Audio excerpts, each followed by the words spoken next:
Il y a des phrases qu'on garde en soi comme des soupirs retenus, des réponses qu'on n'a pas su donner. Pas parce qu'on ne voulait pas, mais parce que, sur le moment, tout s'est emmêlé à l'intérieur.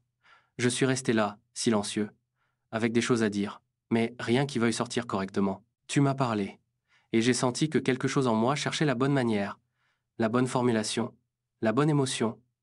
Mais c'était trop tard ou trop fragile. Alors, je n'ai pas su répondre. Pas tout de suite. Pas comme il aurait fallu. J'ai simplement encaissé, comme je l'ai toujours fait. Avec ce mélange d'écoute attentive et de cœur en chantier, et plus tard, quand tout s'est calmé, j'ai écrit. J'ai pris un stylo comme on prend une main. Et j'ai vidé doucement tout ce que je n'avais pas su dire. Les mots sont venus comme une pluie tranquille. Pas pour convaincre, pas pour expliquer. Juste pour laisser une trace. Pour moi. Pour toi, peut-être. Pour ne pas laisser le silence tout décider. Tu sais, ce n'est pas un manque d'intérêt. Ce n'est pas une fuite. C'est juste que parfois, quand ça touche trop fort, ça se fige. Ça se noue dans la gorge. Et ça attend un endroit plus sûr pour s'ouvrir.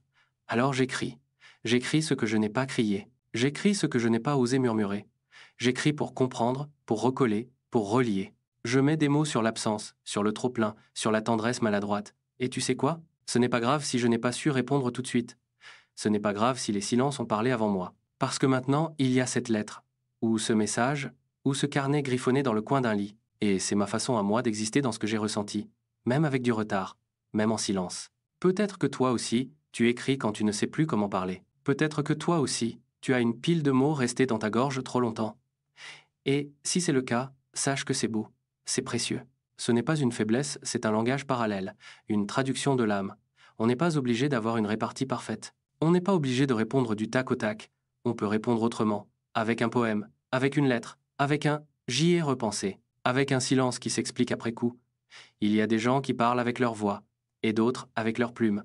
Et c'est tout aussi vrai. Alors, la prochaine fois que tu t'en voudras de ne pas avoir su répondre, souviens-toi que tu as le droit de prendre ton temps, le droit de revenir, le droit de dire après, le droit d'écrire au lieu de parler. Parce que parfois, écrire, c'est répondre, c'est guérir, c'est se retrouver. Moi, je n'ai pas su répondre. Alors j'ai écrit. Et c'est peut-être ma façon à moi d'aimer.